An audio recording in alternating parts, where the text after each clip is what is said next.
Okay, hey everyone, it's Habiba here, back at you with another video. I hope everyone's doing well. I hope you've checked out all the recent videos on the channel. I have a little friendship series going, how to spot a real friend, how to spot a fake friend. Those are more motivational topics.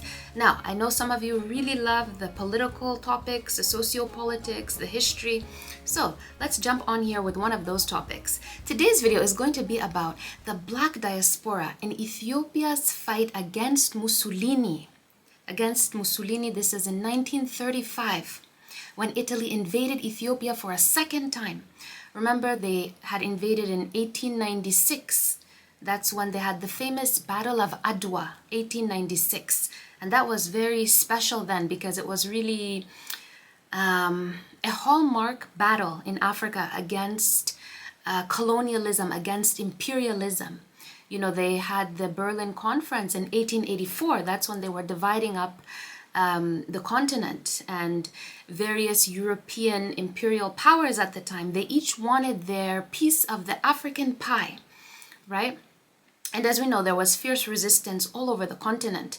So in 1896, Italy tried to get their piece of the African pie in Ethiopia, but they didn't succeed. The Ethiopians, they drove them out, you know. Then they came back in 1935. They came back in 1935 under then leader Mussolini. And again, there was also fierce resistance, and there was support from all over the Black world, you know.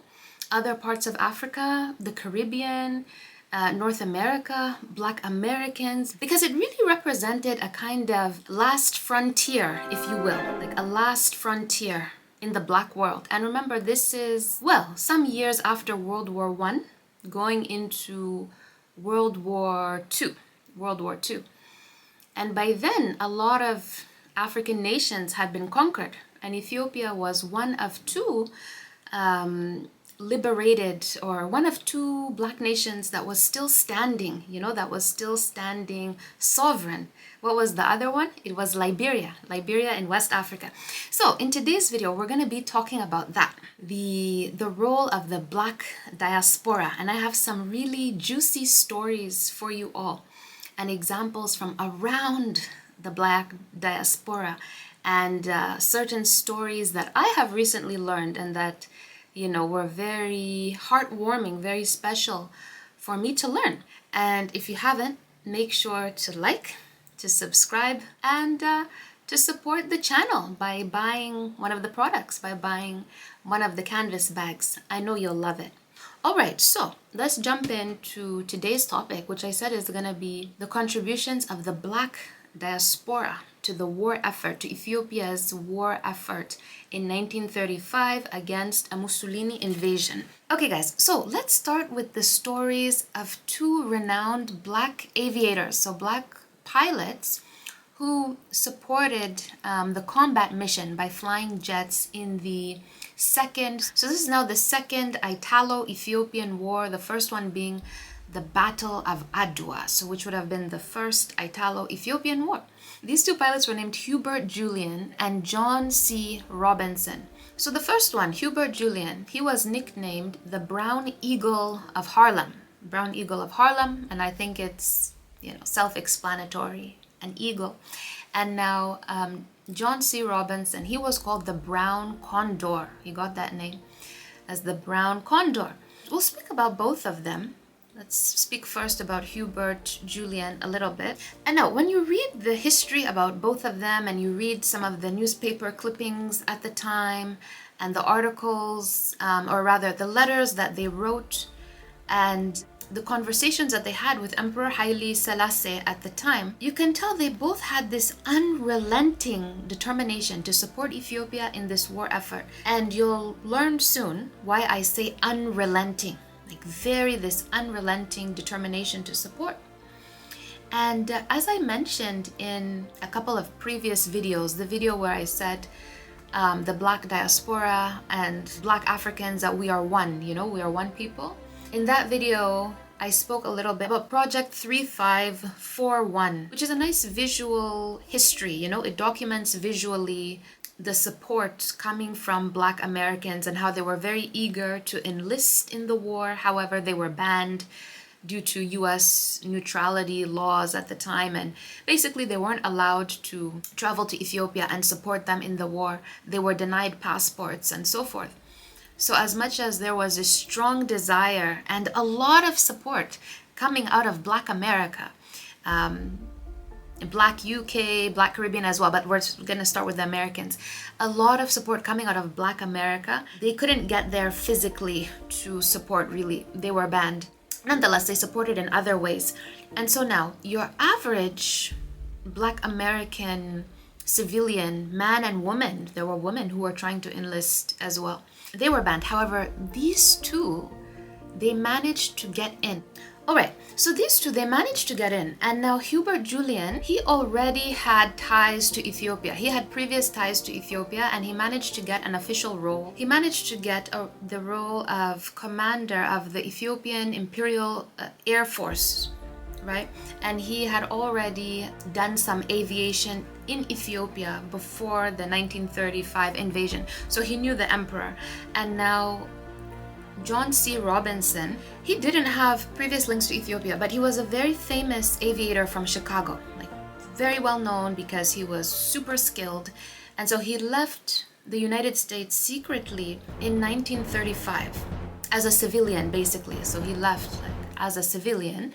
But now once he got to Ethiopia, he began volunteering his skills in the Air Force, in the Imperial Air Force. And yes, Hubert Julian, he was Trinidadian. So Trinidadian background before you guys come in the comments. And yeah, so he was a Trinidadian immigrant to the United States.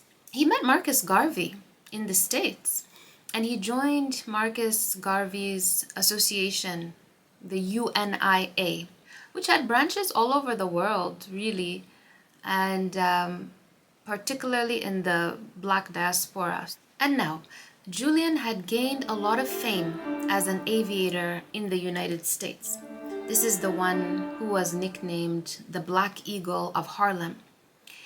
And he declared that he would be the first man, black or white, to fly solo to Africa. So he attempted to fly solo to Africa. He didn't succeed in doing it. Nonetheless, his ambitions and all that he was doing gained him a lot of notoriety, and he was noticed by the emperor, by Emperor Haile Selassie, even before Mussolini's invasion, let me put it that way.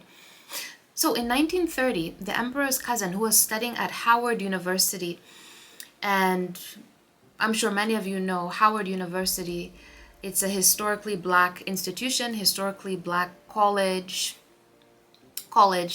Canada will say university, so historically Black university in the United States. So the emperor had a cousin who was studying at Howard, and he asked his cousin to invite Julian to fly at the emperor's coronation.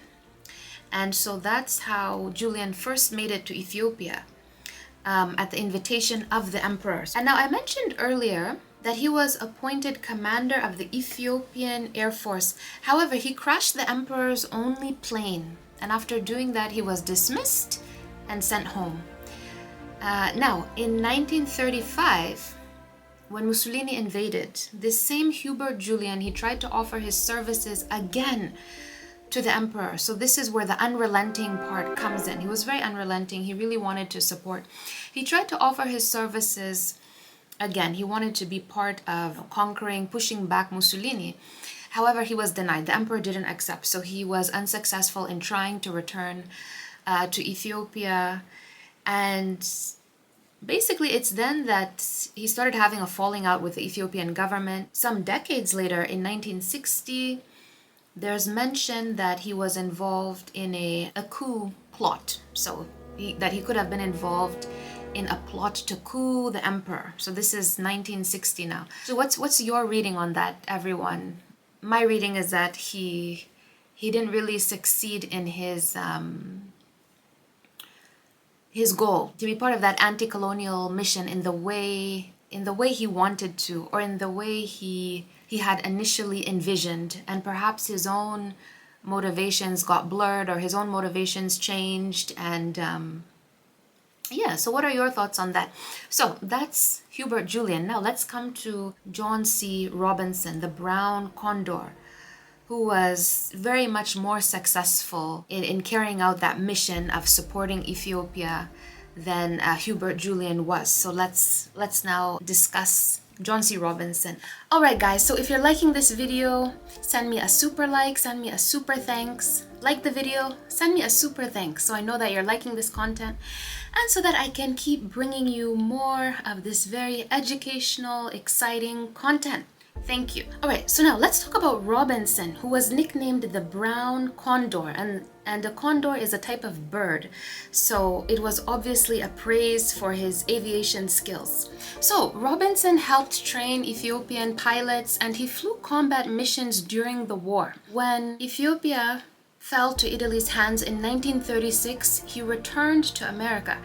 However, he remained very much committed to the cause, and when he returned home to America, he became an advocate for Black civil rights, and particularly in the area of aviation. So Robinson eventually returned to Ethiopia in 1945 to help set up Ethiopian Airlines. The emperor called him back because he had already established that relationship with the emperor, as we know. So he was called back by the emperor to help set up Ethiopian Airlines in partnership with TWA, which was Trans World Airlines. And Ethiopian Airlines is among Africa's oldest airlines. It's not the oldest because we know of Egypt Air, Angola Air, South Africa Air. There were other airlines that preceded the founding of Ethiopian Airlines, but it's one of the oldest African airlines. So when Italy captured Ethiopia in 1936, Robinson returned to America. And now Ethiopia was under Italian occupation from 1936 to 1941. And it's some years after 1941, now in 1945, that Robinson returned to Ethiopia. And so now Robinson remained on good terms with the Ethiopian government. He was very well respected there. Sadly, in 1954, he passed away from injuries he sustained during a plane crash. So he crashed his own plane. It was, accidental. Nonetheless, Robinson left a lasting impact on Ethiopian and American aviation, and he helped open up the way for many Black pilots. He's been honored in Ethiopia with a memorial. There's a memorial dedicated to him in Addis Ababa. So John C. Robinson, the brown condor, has left a beautiful legacy of triumph, dedication, and commitment to Black liberation. And so now, in America, Black newspapers at the time were providing constant coverage about the war effort in Ethiopia to the many curious and concerned Black Americans who saw themselves reflected in the Ethiopian people and in their struggle. There were bold headlines coming out of Chicago, New York, Pittsburgh, and other cities like "Hands Off Ethiopia" or "Ethiopia Shall Stretch Forth." And some of the leading Black newspapers at the time included the Chicago Defender, the Pittsburgh Courier, the Afro-American out of Baltimore, Maryland, the Amsterdam News out of New York, and the Los Angeles Sentinel. David Robinson, editor of the Chicago Defender, wrote in a 1935 editorial, "Men of our race who are more acquainted with the international sea are faced with a responsibility which stares us in our faces this very hour. We are responsible for the future of our boys and girls who will grow up to find out that they have no chance of existing in a purely dominant white world." So, that line really resonated with me because it is an example of just how strongly Black Americans aligned with the Ethiopian cause. And there was this deep sense of solidarity, this deep sense of seeing themselves reflected in the struggle of the Ethiopian people, and not just for themselves in that generation, as in the adults in that generation, but for their own children, and to offer their children a sense of pride, So it was very much a battle for Black liberation to the highest degree. That's the sense we get from that sentence right there. To the highest degree. Ethiopia was really like the last frontier. It was very much, in many ways, the last frontier. And now, so for Black people around the world whose nations and whose resources had been conquered, whether in the diaspora, people in the diaspora like America and the Caribbean were coming out of a reality of slavery, okay, so we're in 1935 now, so not directly out of slavery, but some decades prior, we're coming out of that reality of slavery. And there were certain people in that generation who would have been former slaves themselves. So slavery, but then now in the 1930s, there was very much that civil rights era. So the Jim Crow era, fighting for civil rights. And now in Africa, other nations had been colonized following the Berlin Conference, as I spoke about a bit earlier. And so the battle for Ethiopian sovereignty was something that struck a chord with Black people all over the world. And I keep saying Ethiopia was in many ways the last frontier, because we know about Liberia. And yes, Liberia was part of the last two freestanding Black nations, as I mentioned. However, the colonial powers did not have designs on Liberia in the same way they did Ethiopia.